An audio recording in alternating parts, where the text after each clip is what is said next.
This is not the video that I wanted to make about the Nintendo Direct. As most of you know, there was a Nintendo Direct a couple days ago, and a lot of very cool things were announced. That Mario Galaxy 1 and 2 are coming to Switch 2, Switch 1, 4K upscaled, a little bit of new content, nothing super crazy. I'm excited for that, I really am. But if you know me in real life, and even on this channel, I make it very obvious that I'm a very positive person. I get that from my parents, I get it from my grandma. I just am. I am a extremely toxic, almost, positive person. I'm always glass half full, pretty much no matter what the problem is. Whatever's happening, I'm always look at the bright side. At least it's not this, right? At least this didn't happen. Look at the positive, look at the bright side. But even with that, there comes a point where I have to draw the line.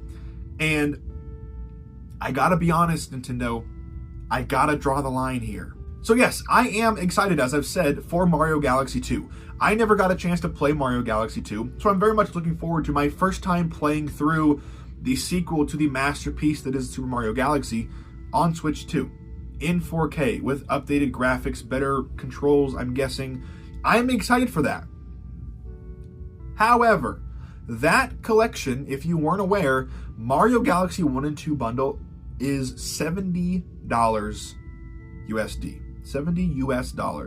To put that into perspective and to kind of explain, why do I have SpongeBob on the thumbnail? What relevance does he have at all to this? Well, he has a lot of relevance. Quick side note, I was recently accepted into the THQ Nordic creator program. I got in, that'll give me the opportunity to get early access to games, game codes, early review copies for THQ Nordic Games, one of my favorite publishers working in today. And I'm very, very grateful, very, very thankful and honored and excited that that is happening. But this is the reason I put SpongeBob on the thumbnail and why he actually, and Ukulele, quite honestly. SpongeBob has a new game coming out, right? SpongeBob SquarePants Titans of the Tide. You know how much that game is? $40. $39.99. THQ Nordic and Purple Lamp Studios worked together on Battle for Bikini Bottom Rehydrated, which was only $30 when it came out, Cosmic Shake, which was $40, and now they're promising their biggest, their best game yet, Titans of the Tide, seeing the Flying Dutchman and King Neptune interacting for the very first time in SpongeBob franchise history, running an Unreal Engine 5, only releasing on next gen, a purely 3D platformer that is made purely for the next generation of consoles, Switch 2, PS5, Xbox Series, and PC. That's it. No PS4, no Xbox One, no Switch One, no low-end PCs, no nothing like that. And they have a Ghostly Edition. And the Ghostly Edition costs less money than Mario Galaxy 1 and 2 on Switch. On Switch. The Ghostly Edition, the special edition of a 3-year developed 3D platformer featuring SpongeBob and Friends, made by THQ Nordic with all the original voice cast, cost $40 to buy it. And the Ghostly Edition, the special extravagant edition of that game, costs less than a re-release of 2 15 and 12 whatever year old games. I'm excited to play Mario Galaxy 2. I'm very excited to play it. But holy cow, if I have to choose between Mario Galaxy 2, which you can buy on its own for $40, or Titans of the Tide for $40, which one do you think I'm going to choose? But because Mario Galaxy 2 has the Nintendo branding, it's a Nintendo game, it's going to beat it. I don't really know what to think.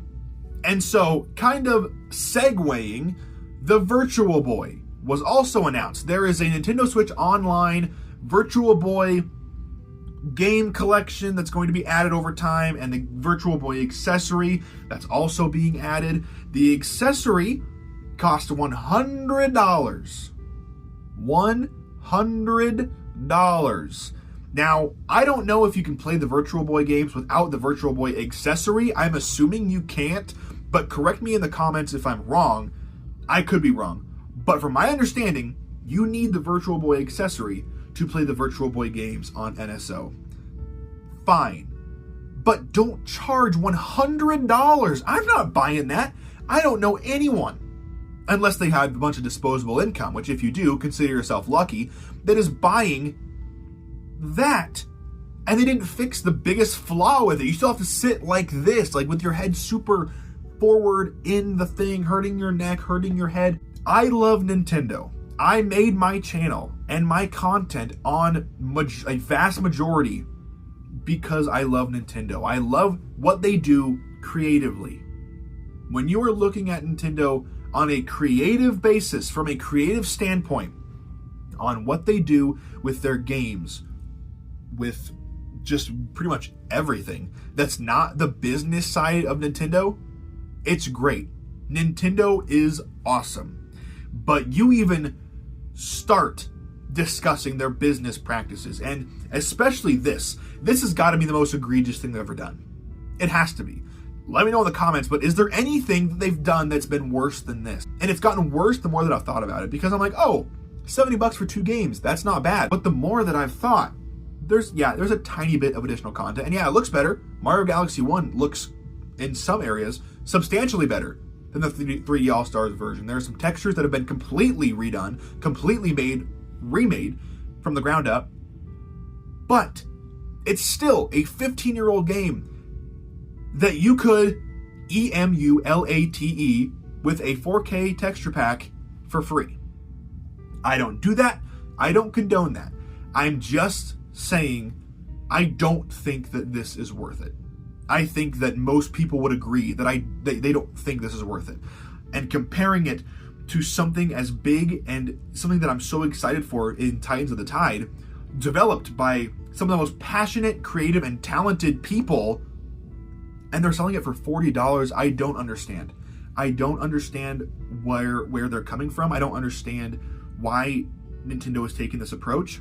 I'm worried that they have kind of just shot themselves in the foot. And I know, Justin, they've shot themselves in the foot before. They've done that. Mario Kart World, there was so much negativity around that game. There still is, from a certain point of view. I know, but this just feels like a lot more. You know, this just feels like it could end up being something worse. And I'm not worried for it. It's a multi-billion-dollar company, so they're going to be fine. But I'm worried for us, the consumers, if things like this sell well, if they continue to prove that people are willing to buy stuff like this, where is it going to end? Where is it going to stop? And it just makes me more thankful for developers like Playtonic, developers like Purple Lamp, who take the time and they put in the effort and the hours and the passion to make something that people are going to love, and then they don't proceed to take advantage of who's buying it. They don't proceed to sell something for more than it's worth. I can't wait for Galaxy 2, but I'm really not looking forward to paying the price tag for that. I'm excited for Titans of the Tide, and I'll happily pay $40 for that game because it's people who care not only for the game and the property and the IP and the characters, but they care for me. They care for the consumer. They care for you and your time. And I think that's just the big difference right now between present day Nintendo and where they used to be. So, not a great video, not one that I was expecting to make, but I feel like I just wanted to get my voice out there and just kind of proved, I guess, to some people that no, I don't just blindly defend companies just because I want to, because I feel like I have an allegiance to them. I don't. Nintendo doesn't even know I exist. I can say whatever I want and be fine. So let me know in the comments, what do you guys think? I hope you guys have a great rest of your day. Take care.